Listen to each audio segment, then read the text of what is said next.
La sindone è provocazione all'intelligenza, essa richiede innanzitutto l'impegno di ogni uomo, in particolare del ricercatore, per cogliere con umiltà il messaggio profondo inviato alla sua ragione e alla sua vita. Queste sono le parole pronunciate a Torino il 24 maggio del 1998 da Papa Giovanni Paolo II e che ieri sono riecheggiate tra le mura dell'ottocentesca chiesa di San Vito a Favara, dove è stata esposta alla venerazione una copia fedele del lenzuolo in lino che secondo la Chiesa Cattolica avrebbe avvolto il corpo di Gesù Cristo subito dopo la deposizione dalla croce. A volere per la prima volta a Favara la presenza della sindone è stata la Confraternita della Santa Croce, evento che cade nel proprio 10° anniversario di fondazione. A portare il mistico telo nella parrocchia guidata dal parroco Diego Acquisto sono stati i sacerdoti della Gioventù Ardente Mariana.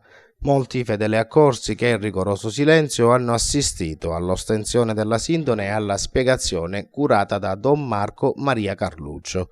Il giovane sacerdote ha analizzato il lenzuolo lungo 4,41 m e largo 1,13 m, sul quale è impressa la doppia immagine accostata del cadavere di un uomo morto sulla croce dopo essere stato pesantemente torturato.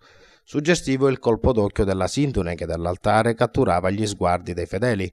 Quella di ieri è stata la prima delle 4 giornate di appuntamenti organizzati dalla Confraternita della Santa Croce di Favara in concomitanza della presenza della sindone. Quanti volessero visionare la copia fedele del lenzuolo sacro potranno farlo fino a mercoledì prossimo. Intanto per questo pomeriggio alle ore 18 la sindone dalla chiesa San Vito sarà portata in processione nella Cappella del Calvario, dove si celebra una Santa Messa e dove rimarrà esposta per le restanti giornate. Per l'occasione la Grande Croce, che nella tradizione locale è associata al Golgota cristiano, si è tinta dei colori della misericordia, scelta operata dalla Confraternita della Santa Croce, che è in simbiosi con il Giubileo straordinario della misericordia indetto e avviato ieri da Papa Francesco.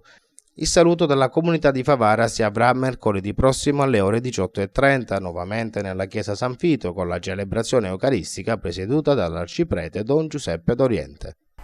L'evento che ha portato a riflettere e a organizzare questa iniziativa è il 10° anniversario della Confraternita. La Confraternita della Santa Croce del Calvario è stata costituita formalmente il 25 ottobre 2005, quindi sono passati 10 anni. Allora, per ringraziare il Signore del dono di questi 10 anni di servizio, credo che non si poteva pensare iniziativa migliore di quella che stiamo vivendo, di far arrivare una copia della sindone qui a Favara.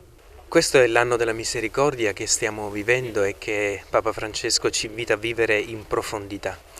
E la sindone di cui noi avevamo in custodia una copia ci è sembrata una buona occasione per mettere davanti agli occhi delle persone con semplicità un miracolo dell'amore, cioè capitolo 13 di Giovanni dice questo: Gesù avendo amato i suoi li amò fino all'estremo, fino al compimento. Guardando la sindone si comprende fin dove arriva l'amore di Gesù per ogni uomo. Sono molti i misteri che ruotano attorno alla sindone. Qual è la posizione della Chiesa? I pronunciamenti dei pontefici sono splendidi, da Giovanni Paolo II che l'ha definita specchio del Vangelo, sfida alla scienza, provocazione all'intelligenza, fino ad arrivare a Papa Francesco che davanti alla sindone pregando ha detto: siamo davanti all'immagine di un defunto ma che ci guarda, ci parla.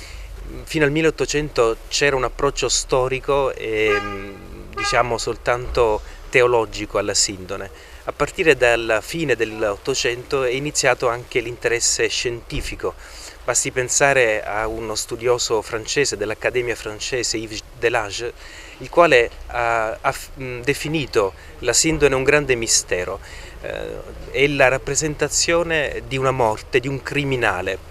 Se non è un criminale è Gesù Cristo, e lui da ateo ritiene che soltanto un mistero possa spiegare questo lenzuolo.